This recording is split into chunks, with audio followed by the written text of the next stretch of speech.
Setelah kita melihat perbandingan nyata melalui studi kasus sebelumnya, sekarang mari kita masuk ke pembahasan utama kita. Materi pertama ini akan berfokus pada pengenalan fungsi storyboard sebagai alat perencanaan narasi visual. Di tahap ini, kita akan mengubah cara pandang kita terhadap storyboard, bukan lagi sebagai sekadar gambar, melainkan sebagai sebuah sistem perencanaan yang strategis. Dalam dunia profesional, sebuah ide tidak akan bisa dieksekusi dengan baik tanpa perencanaan yang matang. Narasi visual adalah tentang bagaimana kita menyampaikan pesan melalui urutan gambar yang memiliki makna. Storyboard hadir sebagai alat bantu utama untuk memetakan alur tersebut. Ia memungkinkan kita untuk melihat gambaran besar dari sebuah proyek, menentukan ritme cerita, dan memastikan bahwa setiap elemen visual yang muncul memiliki tujuan yang jelas untuk mendukung pesan utama yang ingin disampaikan.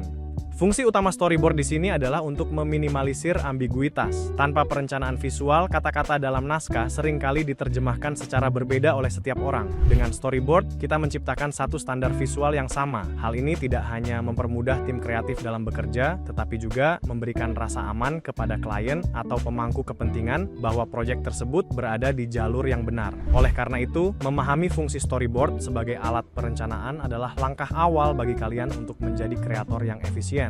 Kita akan membedah bagaimana elemen-elemen kecil dalam sebuah panel bisa memberikan dampak besar pada hasil akhir sebuah karya visual. Sekarang, mari kita bedah definisi teknisnya. Apa sebenarnya yang dimaksud dengan storyboard? Secara sederhana, storyboard adalah rangkaian gambar atau ilustrasi yang disusun secara berurutan. Namun, ia tidak berdiri sendiri sebagai gambar mati. Di dalam setiap panelnya, terdapat catatan penting mulai dari aspek audio, dialog, hingga anotasi teknis.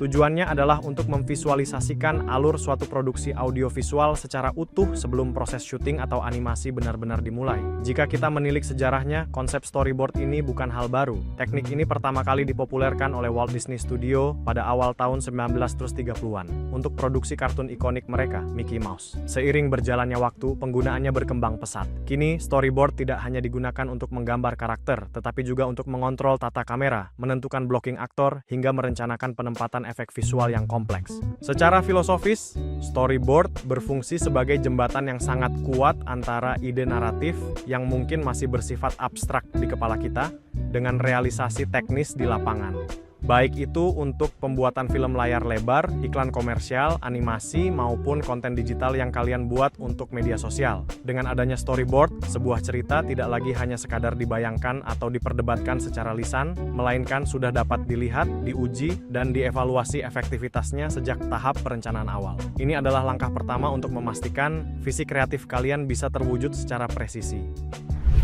Untuk memahami mengapa storyboard bekerja begitu efektif, kita perlu melihat landasan teoretis yang melatar belakanginya. Ada 3 pilar utama yang akan kita bahas di sini.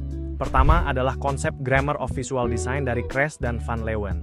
Teori ini menyatakan bahwa sebuah gambar memiliki tata bahasa tersendiri, seperti halnya bahasa tulisan. Elemen seperti framing, salience atau penonjolan objek, dan perspektif harus direncanakan secara matang agar pesan visual tersampaikan secara konsisten. Storyboard adalah cara kita merancang tata bahasa tersebut sebelum produksi dimulai. Kedua, kita melihat dari sudut pandang film form, khususnya mengenai mise en scène dan shot grammar menurut Bordwell dan Thompson. Setiap shot yang kalian lihat di layar adalah hasil dari keputusan mise en scène yang matang, mulai dari pengaturan latar atau setting, tata cahaya, hingga blocking aktor dan sinematografi. Storyboard merinci setiap keputusan teknis ini, sehingga niat atau directorial intent dari seorang sutradara dapat dikomunikasikan dengan jelas kepada seluruh kru produksi. Terakhir, storyboard juga berakar pada prinsip design thinking dan co-design. Di sini, storyboard dipandang sebagai alat kolaboratif yang memfasilitasi iterasi atau pengulangan desain secara cepat.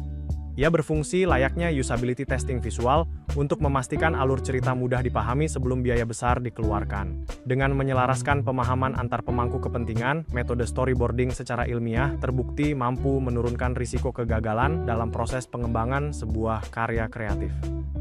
Melalui ketiga landasan ini, jelas bahwa storyboard bukan sekadar sketsa, melainkan sebuah dokumen teknis yang sangat teoretis dan aplikatif.